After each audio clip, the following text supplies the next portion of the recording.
Facciamo parlando di Lido Azzurro, perché c'è stata una denuncia da parte di un operatore ecologico di Chima Ambiente che nei giorni scorsi, più precisamente il 15 mattina, attraverso TikTok aveva denunciato la situazione in cui versava la spiaggia, e per capirne di più abbiamo disturbato in vacanza il consigliere comunale Antonio Lenti. Buongiorno. Buongiorno a tutte e tutti, grazie mille a voi. Nessun Grazie. disturbo. Benissimo. Abbiamo disturbato Antonio Lenti perché diciamo in tutti questi anni, soprattutto nella scorsa amministrazione, è stata un po' la voce dei tamburi, e quindi volevamo capire da lui quale fosse la situazione di Lido Azzurro. Allora, il Lido Azzurro fondamentalmente è una spiaggia, una delle ultime poche spiagge rimaste libere. Ci sono centinaia, anzi direi chilometri di costa di spiaggia libera, gratuitamente usufruibili da famiglie, persone, gente comune che giustamente vuole godersi qualche ora di relax o una giornata al mare. E quali sono i problemi di Lido Azzurro? Sicuramente, io l'ho denunciato anche durante la scorsa consigliatura. Ora, se ben sapete, abbiamo preso possesso da un mesetto circa Si è formata all'interno da della nuova poco, sì. amministrazione. Sì, nulla, stiamo cercando di capire cosa poter fare per quella spiaggia, poiché essendo comunque libera, purtroppo spesso si verificano questi fenomeni qui. La gente purtroppo c'è parecchia civiltà, ecco, diciamocela tutta. Non tanto L'operatore durante la settimana, perché io sono anche un assiduo frequentatore di quella spiaggia, abitando sul quartiere Tamburi. Ci metto 10 minuti ad arrivare, quanto durante il fine settimana o quando ci sono, diciamo, questi eventi qui, tipo il Ferragosto, il famoso Ferragosto, dove lì ci sono persone che si vanno ad accampare per giorni e poi lasciano di più in termini di rifiuti, ecco. L'operatore ecologico denunciava il fatto che anche con 5 ore di straordinario loro, come una forza lavoro che c'era, non sarebbero mai riusciti a No, ripulire la spiaggia. Tra no, sono l'altro, d'accordo, no, perché lì poi ci vuole un'opera di bonifica, in quanto ci sono migliaia di persone che durante quei giorni invadono le spiagge e poi lasciano di tutto, di più. Anche noi lo scorso anno, con dei ragazzi, dei volontari, abbiamo fatto una raccolta di rifiuti volontari all'interno di un piccolo tratto che porta a mare all'interno delle dune, ma ci sono volute davvero 30 persone, 3 ore per rimuovere davvero un piccolo pezzo di spazzatura, e lì ci vorrebbe davvero una bonifica e qualcos'altro in più anche. Lenti, come mai anche le altre spiagge, diciamo che anche Viale del Tramonto ha avuto più o meno una situazione simile, ce l'ha ogni anno, e vediamo sempre abbandonati sulle strade, soprattutto quelle periferiche, i rifiuti. Come facciamo a far comprendere, come fare a far comprendere ai cittadini il bene comune, perché di questo in fin dei conti che si tratta, tenere le nostre strade, spiagge, pinete, perché ogni volta che c'è un piccolo giardino ci vediamo sempre buste della spesa abbandonate, della spazzatura abbandonate. Come facciamo a far capire che siamo anche noi a dover modificare il nostro modo di essere, perché insomma questa è la realtà. È proprio questa la grande sfida. Effettivamente, se è tutto viene tutto alla base, se noi non lasciamo la carta per terra, la spazzatura, è chiaro che poi non c'è nessuno che debba andare a toglierla. Se ne lasciamo tanti quantitativi, poi diventa complesso, come denunciava l'operatore ecologico. Come facciamo a farlo capire? Sicuramente con un'educazione ambientale che deve partire non solo dalle scuole, ma deve entrare all'interno delle famiglie, perché davvero nel 2025 è inaccettabile questa cosa, è assurda. Il mare, il nostro bene più prezioso che abbiamo, soprattutto a Taranto, vederlo così mal ridotto è davvero un grandissimo peccato. E se la gente non comprende quello che ha e quello che potrebbe anche non avere un domani, se le cose dovessero continuare così, è davvero la vedo complessa. Se non parte da noi come cittadini intendo. Mm. Dopodiché possiamo anche parlare del servizio che magari in qualche frangente è stato carente, in alcuni periodi, ok, ci Ma siamo, bisogna collaborare. ma sì, bisogna collaborare. Se non c'è collaborazione, ma se non parte dal basso la cosa, non ne usciamo più, non ne usciamo più. Una domanda Co- velocissima, ce la facciamo? Consigliere, buongiorno, sono Enzo Ferrari. Buongiorno Enzo. Consigliere, allora al netto della inciviltà, perché è evidente che si scambia l'idea di spiaggia libera con libertà di sporcare, no? Di insozzare, quindi c'è una inciviltà di fondo, ma dal punto di vista invece della operatività aziendale ci si aspetta un netto cambio di passo rispetto al passato. A che punto siamo su questo fronte, visto che Con il nuovo CDA di Clima Ambiente. non è stato ancora nominato il nuovo CDA di Clima Ambiente? Sì, so che ci stanno lavorando e quando verrà nominato ne sapremo sicuramente di più. E come avete ben visto che un mesetto e mezzo in cui si è insediata l'amministrazione abbiamo dovuto praticamente dedicare tutto il nostro tempo alla questione Ilva, al Mm. ministro Urso, che è davvero ci lascia pochissimo altro tempo per quel che riguarda tutto il resto delle normali operazioni da cui poter svolgere in città. Della normale È amministrazione. davvero complessa questa cosa qui, e anche un po' svilente, se sono sincero, perché poi la città deve essere amministrata sotto tutti i punti di vista, non lo è, e quindi no, ci stanno facendo vedere un po' troppo tempo dietro questa vicenda, che spero si possa chiudere il prima possibile, nel miglior modo anche possibile, ci mancherebbe altro, così poi da poterci dedicare subito, anche se so che contestualmente stanno già cercando di capire come organizzarsi e così via. Ci sarà sicuramente il nuovo contratto di servizi per quanto riguarda la partecipata AMIO, Mm. senza il contratto di servizi, il piano industriale, eventuali nuove assunzioni, perché comunque serve anche l'organico, poiché si è sotto organico e così via. Difficilmente potrei ora dirvi cosa accadrà, cosa non accadrà. È chiaro che va pianificata e non si fa, diciamo, in un giorno, ma Ci vuole ci servirà tempo. qualche mese di tempo, sì, qualche mese Grazie di ad tempo. Antonio Io Lenti. Sì. conto che di poter arrivare almeno, diciamo, entro fine dicembre, ed avere tutto pronto, così da partire per il nuovo anno nella maniera migliore possibile. Grazie ad Antonio Lenti.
Questi erano i Simply Red e adesso torniamo a parlare di cronaca locale e lo facciamo parlando di Lido Azzurro, perché c'è stata una denuncia da parte di un operatore ecologico di Chima Ambiente che nei giorni scorsi, più precisamente il 15 mattina, attraverso TikTok aveva denunciato la situazione in cui versava la spiaggia, e per capirne di più abbiamo disturbato in vacanza il consigliere comunale Antonio Lenti. Buongiorno. Buongiorno a tutte e tutti, grazie mille a voi. Grazie. Nessun disturbo. Benissimo. Abbiamo disturbato Antonio Lenti perché diciamo in tutti questi anni, soprattutto nella scorsa amministrazione, è stata un po' la voce dei tamburi, e quindi volevamo capire da lui quale fosse la situazione di Lido Azzurro. Allora, il Lido Azzurro fondamentalmente è una spiaggia, una delle ultime poche spiagge rimaste libere. Ci sono centinaia, anzi direi chilometri di costa di spiaggia libera, gratuitamente usufruibili da famiglie, persone, gente comune che giustamente vuole godersi qualche ora di relax o una giornata al mare. E quali sono i problemi di Lido Azzurro? Sicuramente, io l'ho denunciato anche durante la scorsa consigliatura, ora ben sapete abbiamo preso possesso da un mesetto circa all'interno dell'amministrazione. Sì, nulla, stiamo cercando di capire cosa poter fare per quella spiaggia, poiché essendo comunque libera purtroppo spesso si verificano questi fenomeni qui, la gente purtroppo c'è parecchia civiltà, ecco, diciamocela tutta. Non tanto durante la settimana, perché io sono anche un assiduo frequentatore di quella spiaggia, abitando sul quartiere Tamburi, ci metto 10 minuti ad arrivare, quanto durante il fine settimana o quando ci sono, diciamo, questi eventi qui, tipo il Ferragosto, il famoso Ferragosto, dove lì ci sono persone che si vanno ad accampare per giorni e poi lasciano di più in termini di rifiuti, ecco.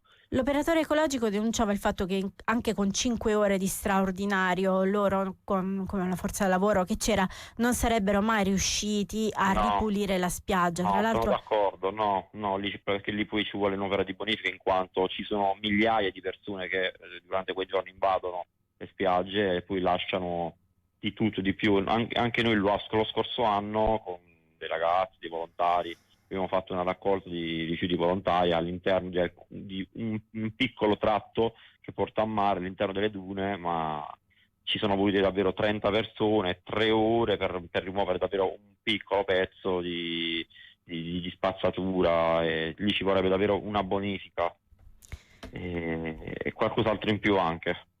Lenti, come mai anche le altre spiagge, diciamo che anche Viale del Tramonto ha avuto più o meno una situazione simile, ce l'ha ogni anno, e vediamo sempre abbandonati sulle strade, soprattutto quelle periferiche, rifiuti.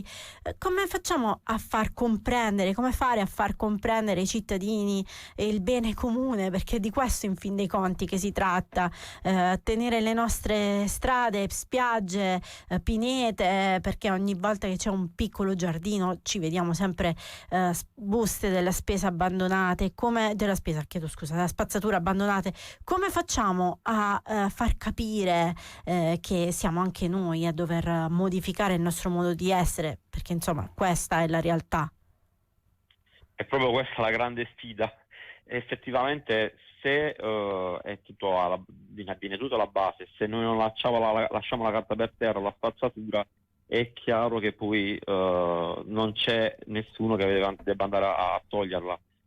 Se ne lasciamo tanti quantitativi, poi diventa complesso, come denunciava l'operatore ecologico. Come facciamo a farlo capire? Sicuramente con un'educazione ambientale che deve partire non solo dalle scuole, ma deve entrare all'interno delle famiglie, perché davvero nel 2025 è inaccettabile questa cosa, è assurda. Il mare, il nostro bene più prezioso che abbiamo, soprattutto a Taranto, vederlo così mal ridotto è davvero un grandissimo peccato. Se la gente non comprende quello che ha e quello che potrebbe anche non avere un domani, se le cose dovessero continuare così, è davvero la vedo complessa. Se non parte da noi come cittadini, intendo. Dopodiché possiamo anche parlare del servizio che magari in qualche frangente è stato carente, in alcuni periodi, ma bisogna collaborare. Ma sì, bisogna collaborare. Se non c'è collaborazione, ma se non parte dal basso la cosa, non ne usciamo più. Una domanda velocissima, ce la facciamo? Consigliere, buongiorno, sono Enzo Ferrari. Buongiorno Enzo. Consigliere, allora, al netto della inciviltà, perché è evidente che si scambia l'idea di spiaggia libera con libertà di sporcare, no? Di insozzare, quindi c'è una inciviltà di fondo, ma dal punto di vista invece della operatività aziendale ci si aspetta un netto cambio di passo rispetto al passato. A che punto siamo su questo fronte, visto che con il nuovo CDA di Clima Ambiente non è stato ancora nominato il nuovo CDA di Clima Ambiente? Sì, so che ci stanno lavorando, quando verrà nominato ne sapremo sicuramente di più.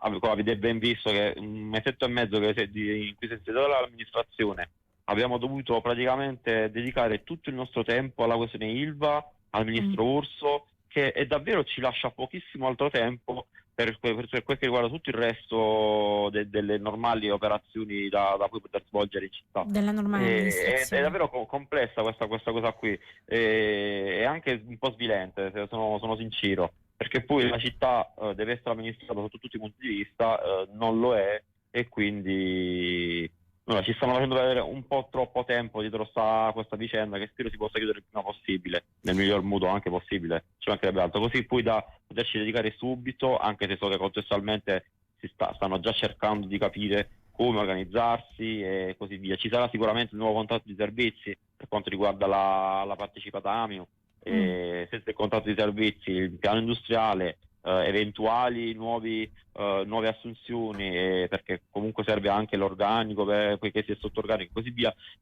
Difficilmente potrei ora dirvi cosa accadrà, cosa non accadrà. È chiaro che va pianificata e non si fa in un giorno, ma serve qualche mese di tempo. Sì. Grazie ad Antonio Lenti. Io conto che potremo di poter arrivare almeno entro fine dicembre ed avere tutto pronto, così da partire per il nuovo anno nella maniera migliore possibile.